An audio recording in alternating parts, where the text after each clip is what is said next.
Okay, I would just like to look at some of them specifically. For instance, the oversight manual.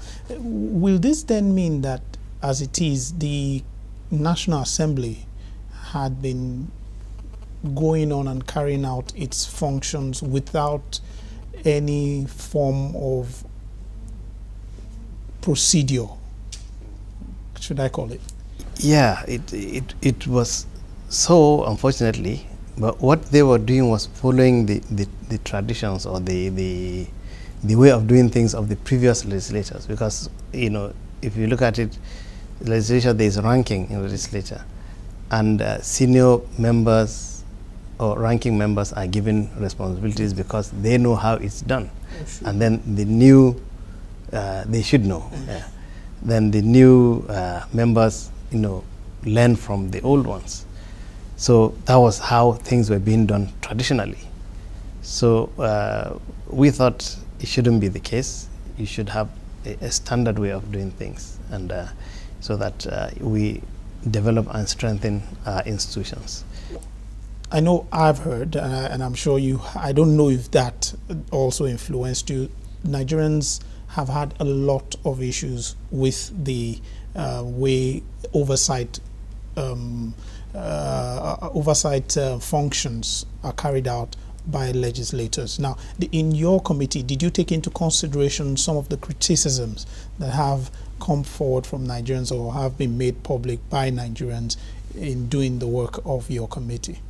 Yeah, absolutely. In fact, that is part of the reasons why we had to come up with a standard way of doing things, because other people were doing whatever they wanted. And in fact, we have a case where members of the secretariat were going, you know, to MDAs to conduct their own oversight on behalf of committees. So you see, we have to, you know, put a stop to all this and say, no, this is the way things should be done. And of course, in doing our work, we took into cognizance other jurisdictions. What are other jurisdictions doing? What are legislative best practices, so to speak? And we went to visit the US Parliament, and we learned from people that have been on this job for a very long time.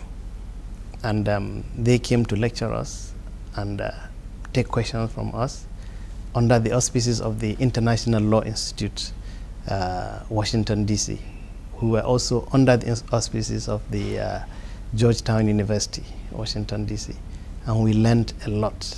And there I wished that all members would have experienced what we experienced as a committee, what we learned in that place as a committee. But going forward, we feel that these manuals should be taught to members. I think it is part of our recommendation that the House should, you know, take time out and organize retreats for members, at least chairmen and deputies. Let them understand, you know, the functions of legislature. By these manuals, they can learn how committee works, you know, what is expected of them as chairmen and deputies, and even as members of committees and House of House of Reps. It will go a long way in, you know, strengthening our democracy. I would also like to look at the issue of the way committees are run. A lot of times, you know, you hear from people who are invited to the National Assembly. They have complaints with sometimes kept waiting. Committee meeting is fixed for 10 o'clock. It doesn't start till 12 o'clock. You also have issues where people come in and when they're invited to speak on a matter, they'll say, "What we've appeared before this committee before on the same issue," and even from assembly to another, maybe like from 6th assembly to the 7th assembly, they still do the same, look at the same matter as if there is no records with the committee to say these were our findings when we met. I don't know, but those some of the things that you also took into consideration. Well, you're touching on some aspects which, in the first place, there's what we have the code of conduct for honorable members, which I happen to chair. I mean, I happen to chair the committee that revised the code of conduct for members of the 8th Assembly. That is, before we started, that was the first thing we did.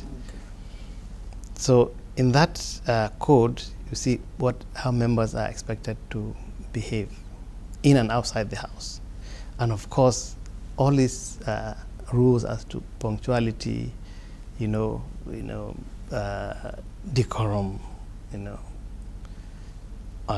so on and so forth, are governed by that code of conduct. And of course, members are expected to be punctual and conduct themselves in an honorable manner, so to speak. And those will govern, the rules are there, but what obtains, as you and I know, are quite different things. And well, you see, in the House of Reps is the only institution, or in the National Assembly, where you have colleagues. We are all colleagues. It's only that our leaders are first among equals. We vote them in, and then we give them respect as our members. So that camaraderie will not. It impedes sometimes on getting members to behave the way they are expected, actually. And reporting, as you said, institutional memory. Yes. We actually came up with a new idea which had not been envisaged before, and that is the sessional or end of tenure report. Okay. What we had before was just sessional reports. A committee is expected to have in the 4 sessions, quarterly reports, sorry. Then you have sessional reports. At the end of the year, you have a report. But we thought that it's good to have what I called end of tenure reports, so that what a committee does in a certain, should I say, assembly or tenure, 4 years, should be one report, and then these sessional reports should be part of that report, so that if another set of members are coming in, they now know what the committee did last year, where they stopped in a certain matter, and where the other committee members are expected to start.